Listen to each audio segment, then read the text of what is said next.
Olá, bora falar de leituras e eu resolvi esse ano mudar um pouco a programação que geralmente acontece nos fins de ano do canal Comparando Livros, que a gente sempre conversa sobre as melhores leituras que a gente fez. E já é tradição aqui nesse canal a gente fazer 2 vídeos de melhores do ano. Um com as leituras maravilhosas, com todos os livros que eu considerei melhores, excelentes, que eu li naquele ano.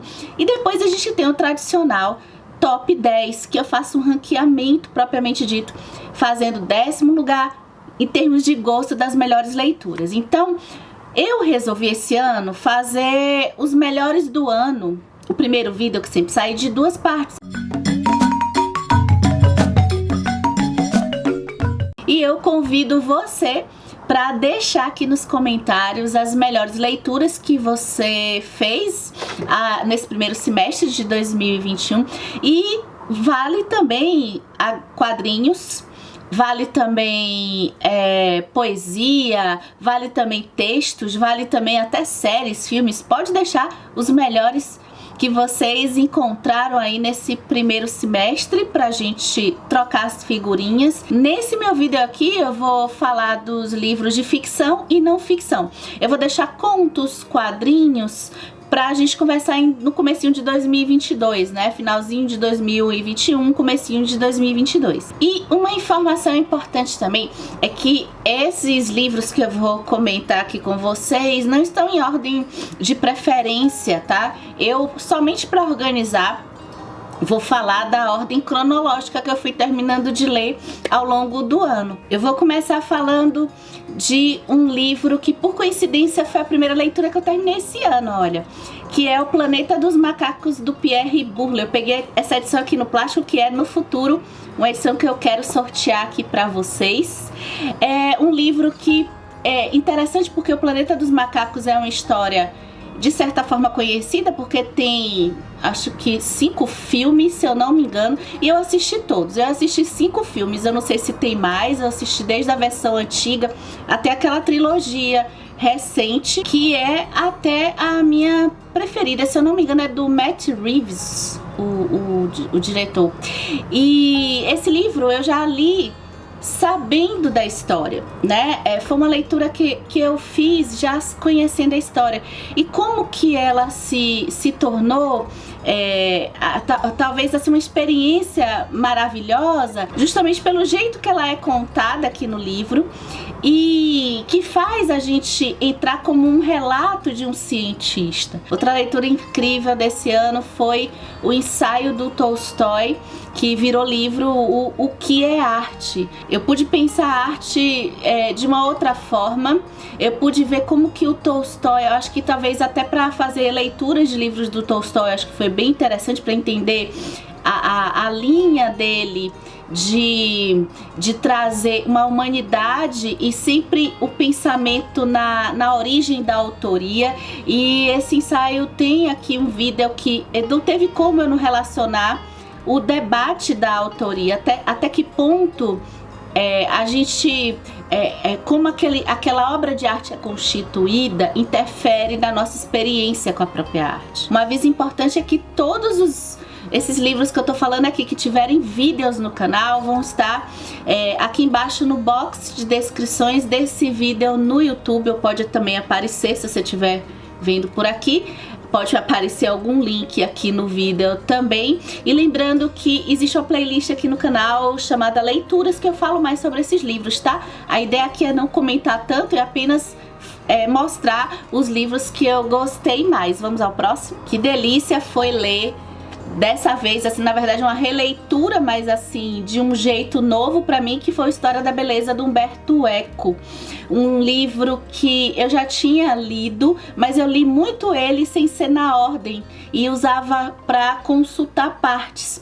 Então, pegar ele meio que de uma vez só assim, direto, lendo, né, foi uma...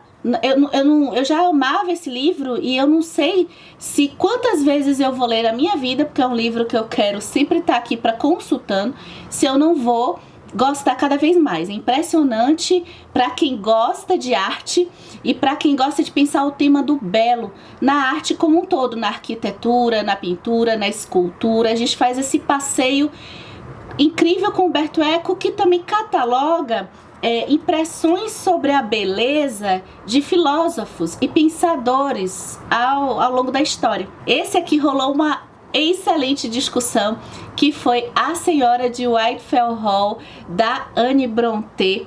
Aqui foi uma descoberta de uma escritora das irmãs Brontë, né? Primeira vez que eu leio a Anne Brontë, e a descoberta de uma nova forma de perceber essa época do gótico, esse aprisionamento feminino, uma nova forma de perceber a força de uma mulher que, diferente, um pouco dissonante até da irmã mais famosa, que é a Emily Brontë, com o Morro dos Ventos Uivantes. Então, eu acho que esse livro assim foi uma grata surpresa, de certa forma. Eu acho que eu já estava esperando uma coisa... eu acho que eu tive o que eu estava esperando, e eu já estava assim com a expectativa elevada para esse livro. Então a leitura é incrível e não teve como ficar de fora dos melhores do ano esse livro aqui. Logo em seguida eu me encantei com a Tetralogia Napolitana, o 3º volume, mas já vou aproveitar para falar do 4º e último volume da Tetralogia Napolitana da escritora italiana Elena Ferrante. Esses 2 livros estão na lista de melhores do ano. Essa tetralogia, ela teve assim, a experiência de fechar, eu acho que pra mim, a experiência de ler, especialmente o fechamento da série, me trouxe a capacidade de parar para pensar em como que trajetórias que levam a vida de que pode ser a vida de qualquer pessoa. Eu não tive tantas identificações com a vida dessas 2 amigas, mas eu me envolvi tanto com o entorno delas, né, com as decisões de vida delas. O meu preferido da série continua o 2º, né, que é a história do novo sobrenome. Mas esses 2, tudo 5 estrelas, favoritos, excelentes. Excelente também é Minha Vida, do Chekhov. E também uma história de vida. Acho que em tempos de pandemia e as leituras que eu andei fazendo, acho que ela se tornava maravilhosa na medida que eu ia vendo essa questão das desigualdades sociais aqui na Rússia, e como que essa vida no campo, essa vida mais humana, e também uma vida de um personagem que, por meio das decisões dele, a gente também não tem nada muito romântico, né? Por mais que até a gente tenha certa humanidade em pessoas mais pobres, existe também ali situações e críticas e situações ruins ali acontecendo. Então, eu gostei muito dessa obra. Ainda não consegui fazer vídeo aqui pra gente conversar, mas eu quero fazer com certeza. Pedro Páramo, do Juan Rulfo, eu vou só dizer que ela é incrível, ela é maravilhosa, e já temos, eu acho que 2 ou 3 vídeos falando de Pedro Páramo. Temos o vídeo, acho que Não Lugar, Não Tempo, falando de Pedro Páramo. Temos também uma lista sobre heterotopia, né? Então Pedro Páramo é uma das melhores leituras do ano, com certeza. Outra leitura que me impressionou esse ano foi o Sweet Tokyo, da escritora Giovanna Madalosso. Uma história que tem como pano de fundo um certo thriller, talvez, porque a gente já começa com um sequestro de uma criança, e eu acho que no fundo o Sweet Tokyo me pegou, me manteve presa, vamos botar assim, metade da situação, metade da razão de eu ficar presa é esse suspense do que vai acontecer com essa babá sequestrando essa criança. E por detrás tipo Liane Moriarty, Pequenas Grandes Mentiras, né? Por detrás a gente tem assim desdobramentos familiares, reflexões em relações de maternidade, de relações amorosas. É incrível, e com um final corajoso demais. Enfim, incrível essa leitura.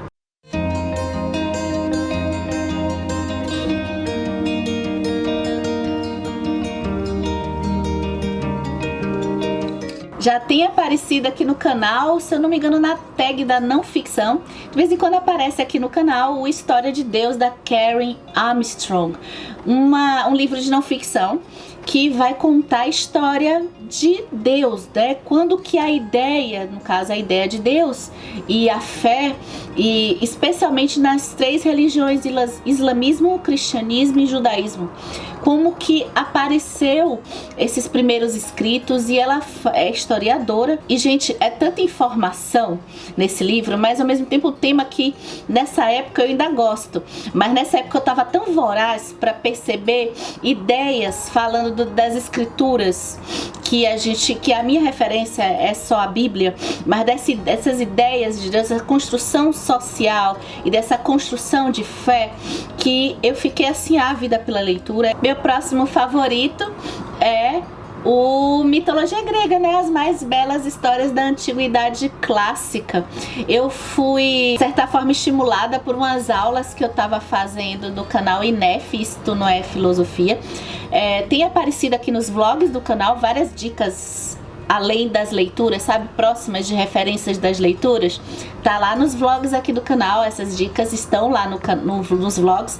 E tem esses cursos que estão de graça do canal para quem que não estuda filosofia. E a filosofia parte da mitologia, né? A filosofia que parte da Grécia. Nossos conhecimentos hoje estão até se ampliando, porque existem estudiosos que estão mostrando que a gente precisa estudar o Kemet no Egito, a gente precisa saber às vezes que Platão, se eu não me engano foi Platão ou foi Aristóteles, deve ter ido pegar escritos de lá do continente africano, lá no Egito também. Enfim, mas a mitologia é apaixonante, a mitologia clássica e as histórias, e muitas eu não conhecia, eu só conhecia as deusas principais. E ler a mitologia num formato literário, que é o que acontece aqui com essa obra do Gustavo Schwab, é um primor, é um privilégio, é maravilhoso. Eu deixo a dica, porque aqui é uma coleção, inclusive é uma trilogia, e eu mostrei direitinho os 3 livros nos vídeos de leitura aqui, tá? Dá uma procurada. Conceição Evaristo sempre me encanta, né? Na época que eu lembro que eu li o Olhos d'Água, ele ficou como melhores, e esse é o segundo livro dela que eu leio, que é o Ponciá Vicêncio. Também uma trajetória, de certa forma, de vida, uma trajetória da Ponciá, que fala da importância de ancestralidade, e eu acho que faz o caminho um pouco inverso do Minha Vida, do Chekhov, né? Porque aqui o Chekhov, eu acho que a busca de quem se né, até para sobrevivência, para se buscar algo para se fazer, tá no campo.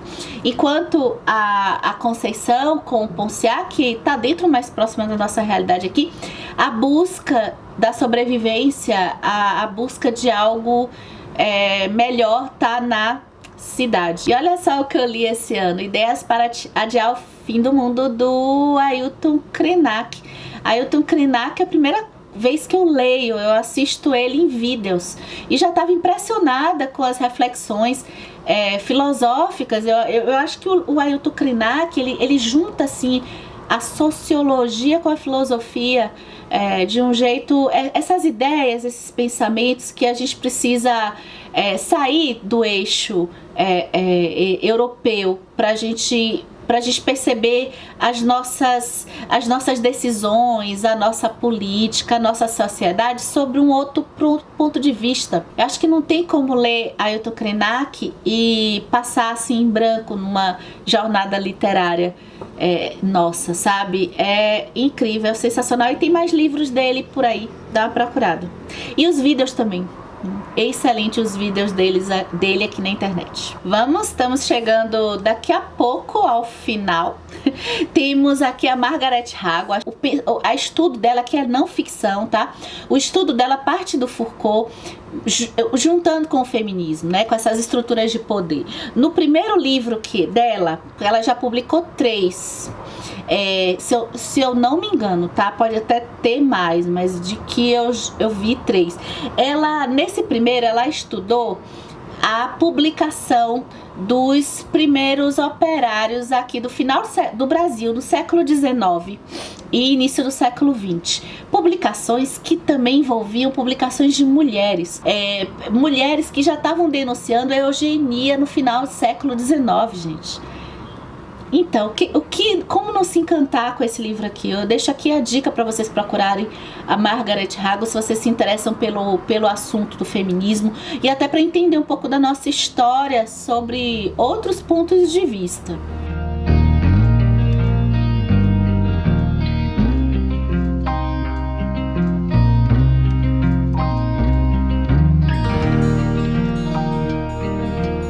Maravilhoso em 2021 foi entrar na vida da Michelle Obama pelas palavras dela.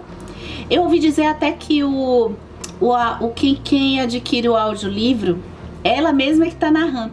Mas a sensação, eu já ouvi o podcast da Michelle Obama algumas vezes, e a sensação de ler a autobiografia, né, a Michelle Obama contando a história dela, foi um pouco de ouvir alguém oralmente contando a sua história. Eu achei o texto tão, de certa forma, humilde, né? Colocando até alguns problemas que aconteceram, assim, problemas até pessoais, assim, de personalidade dela. Ó, apesar de ter tido uma certa frustração, eu vou deixar aqui a experiência incrível de ter lido a Ana Karenina do Tolstói, especialmente pelo tema que ela aborda, né?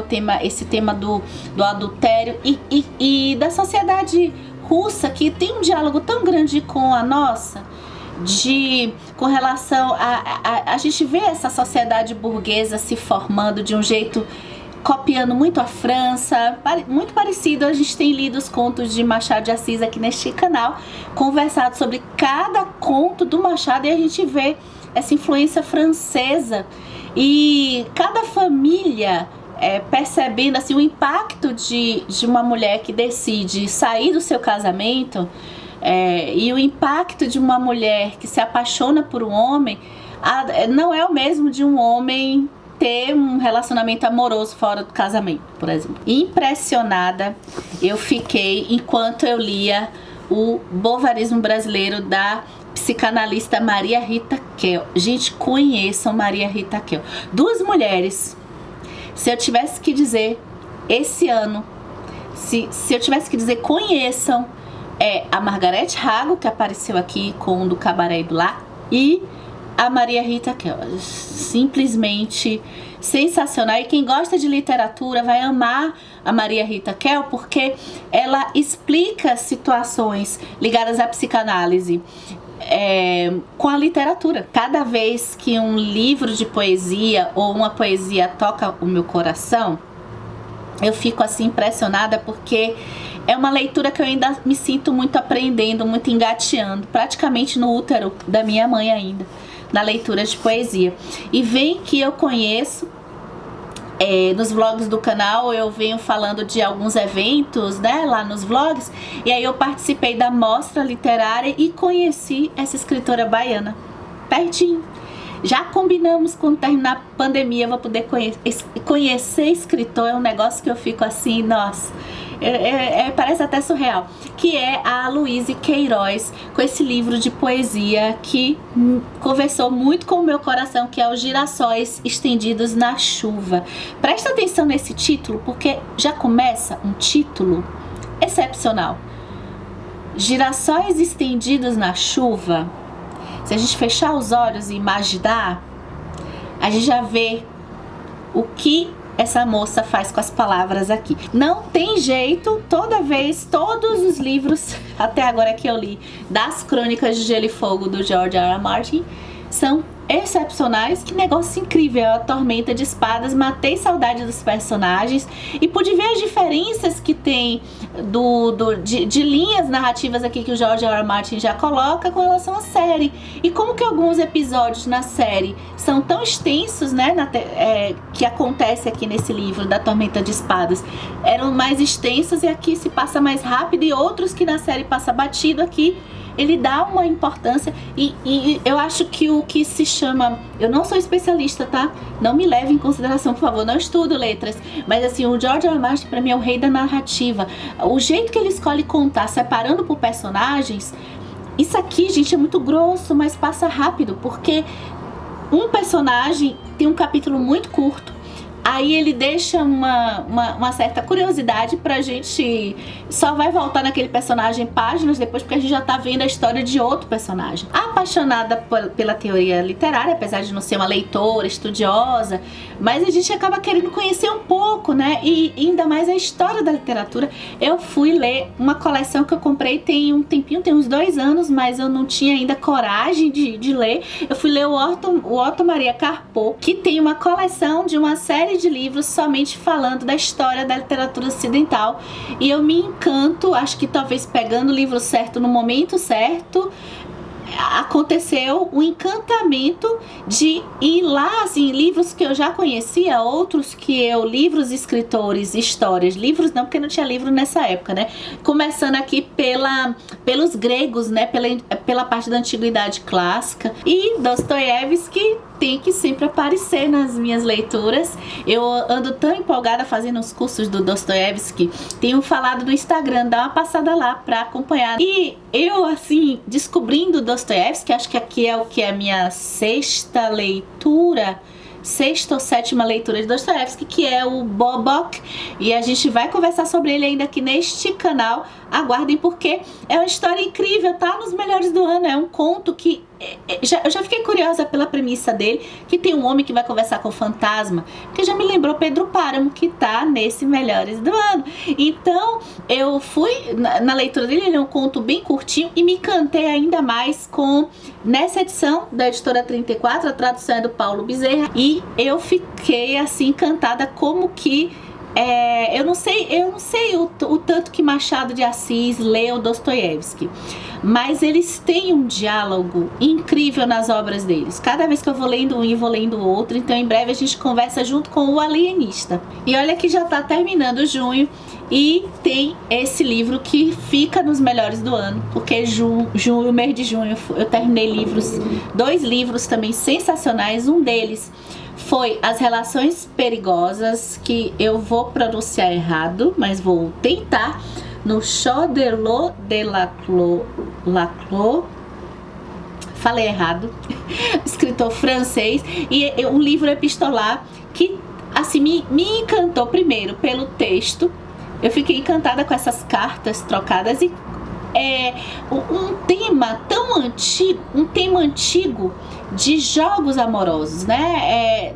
A história de um casal que eles, como hobby, eles gostam, eles vibram com desilusões amorosas, fazendo as pessoas se apaixonarem, se envolverem por eles e depois abandoná-las, né? Fazer esses jogos de relações entre pessoas. Eu me fui movida por essa sensação de um apaixonamento pelo texto, e também de uma curiosidade, não de saber assim o final, nem me importava o final, mas de como as coisas iam degringolar, porque é uma história que já apareceu em filme. Tem um filme, acho que é o Segundas Intenções, que é um pouco isso, né? Pessoas que gostam de fazer esses jogos. Eu devo, no vídeo de leituras, diário de leituras, eu comento um pouco mais sobre ele com vocês, mas tá na lista dos maravilhosos. E um também que eu já andei comentando no Instagram daqui do canal Comparando Livros é o Humanidade, que é não ficção. Humanidade, uma história otimista do homem.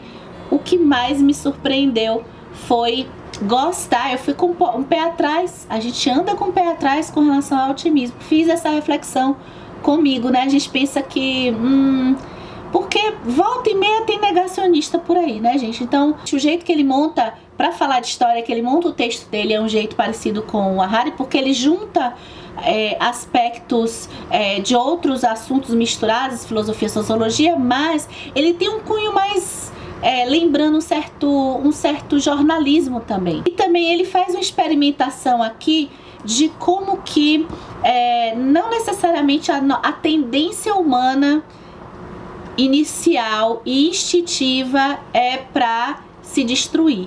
E isso nos dias atuais talvez seja interessante a gente não ficar na história única, sempre pessimista, e dar uma olhada nas ideias dele aqui também. Eu fiquei encantada com esse livro e a gente termina a lista de melhores do ano de 2021, primeira parte do canal Comparando Livros. Obrigada por ter assistido, eu vou adorar. Instagram continua com as listas imensas que a gente está fazendo lá no Instagram do canal Comparando Livros. Passa lá para conhecer. Não esquece de deixar aqui embaixo do vídeo, nos comentários do YouTube, a sua lista. Quais foram as melhores leituras que você fez nesse primeiro semestre? Eu vou adorar saber.